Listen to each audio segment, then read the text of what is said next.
ಬೆಳಗಾವಿ ಗುಂಪು ಘರ್ಷಣೆ ಹಿನ್ನೆಲೆಯಲ್ಲಿ ಇಂದು ಮತ್ತೆ ಕಲ್ಲು ತೂರಾಟ ನಡೆದಿದೆ. ಬೆಳಗಾವಿಯ ಕಾಲೇಜು ರಸ್ತೆಯಲ್ಲಿ ಹಲವು ಅಂಗಡಿಗಳ ಮೇಲೆ ದುಷ್ಕರ್ಮಿಗಳಿಂದ ಕಲ್ಲು ತೂರಾಟ ನಡೆದಿದ್ದು 6ಕ್ಕೂ ಹೆಚ್ಚು ಅಂಗಡಿಗಳು ಜಖಂಗೊಂಡಿವೆ. ಸ್ಥಳಕ್ಕೆ ತಿಲಕ್ವಾಡಿ ಪೊಲೀಸರು ಭೇಟಿ ಕೊಟ್ಟಿದ್ದಾರೆ. ಘರ್ಷಣೆ ಮುಂದುವರೆದ ಹಿನ್ನೆಲೆಯಲ್ಲಿ ಇಂದಿನಿಂದ 2 ದಿನಗಳ ಕಾಲ ತಿಲಕ್ವಾಡಿ ಉದ್ಯಂಬಾಗ್ ಠಾಣಾ ವ್ಯಾಪ್ತಿಯಲ್ಲಿ ನಿಷೇಧಾಜ್ಞೆ ಜಾರಿ ಮಾಡಲಾಗಿದೆ.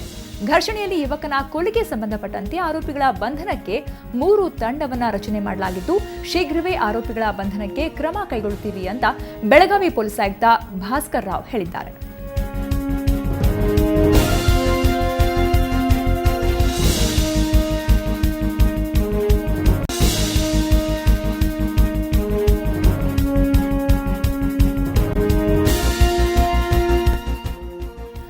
ಬೆಳಗಾವಿ ಗುಂಪು ಘರ್ಷಣೆ ಹಿನ್ನೆಲೆಯಲ್ಲಿ ಇವತ್ತು ಮತ್ತೆ ಕಲ್ಲು ತೂರಾಟ ಮುಂದುವರೆದಿದೆ. ಬೆಳಗಾವಿಯ ಕಾಲೇಜು ರಸ್ತೆಯಲ್ಲಿ ಹಲವು ಅಂಗಡಿಗಳ ಮೇಲೆ ದುಷ್ಕರ್ಮಿಗಳು ಕಲ್ಲು ತೂರಾಟ ನಡೆಸಿದ್ದು 6ಕ್ಕೂ ಹೆಚ್ಚು ಅಂಗಡಿಗಳು ಜಖಂಗೊಂಡಿರುವಂಥದ್ದು ಪುಡಿಯಾಗಿವೆ. ಸ್ಥಳಕ್ಕೆ ತಿಲಕ್ವಾಡಿ ಪೊಲೀಸರು ಭೇಟಿ ಕೊಟ್ಟಿದ್ದಾರೆ.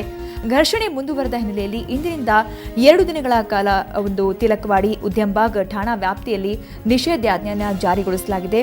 ಘರ್ಷಣೆಯಲ್ಲಿ ಯುವಕನ ಕೊಲೆಗೆ ಸಂಬಂಧಪಟ್ಟಂತೆ ಆರೋಪಿಗಳ ಬಂಧನಕ್ಕೆ ಕ್ರಮ ಕೈಗೊಳ್ಳಲಾಗ್ತಾ ಇದೆ. 3 ತಂಡಗಳನ್ನು ರಚನೆ ಮಾಡಲಾಗಿದೆ. ಶೀಘ್ರವೇ ಆರೋಪಿಗಳನ್ನ ಬಂಧಿಸ್ತೀವಿ ಅಂತ ಬೆಳಗಾವಿ ಪೊಲೀಸ್ ಆಯುಕ್ತ ಭಾಸ್ಕರ್ ರಾವ್ ಹೇಳಿದ್ದಾರೆ.